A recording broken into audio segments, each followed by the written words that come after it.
মালয়েছিয়াৰ এখন 5 ষ্টাৰ হোটেলৰ এজন সাধাৰণ কৰ্মচাৰীৰ কিমান দৰমহা তেওঁৰ মুখেৰে শুনকচোন। कितना देता है महीने में? मेरा तो इधर में आ जाता है वो 4,000 लगभग। 4,000। अब आपका वहाँ पे कितना होता है? हाँ? बांग्लादेश में?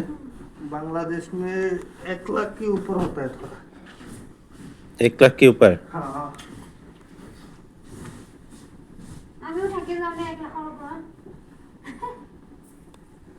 हम लोग का वहाँ पे कितना होगा आपका? 80-90 जैसे होगा। लेकिन ये तो सैलरी क्या है, इसके बाद थोड़ा एक्स्ट्रा आता है वो टिप्स वगैरह लेके। हाँ हाँ, वो चल जाता है। वो तो यहाँ पे चलने के लिए हो जाता है।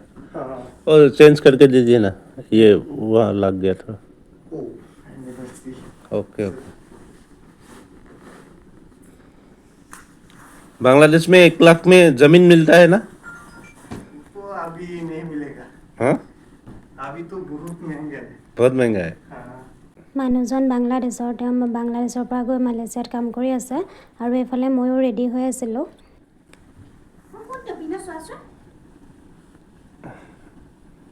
দুইটা পিনা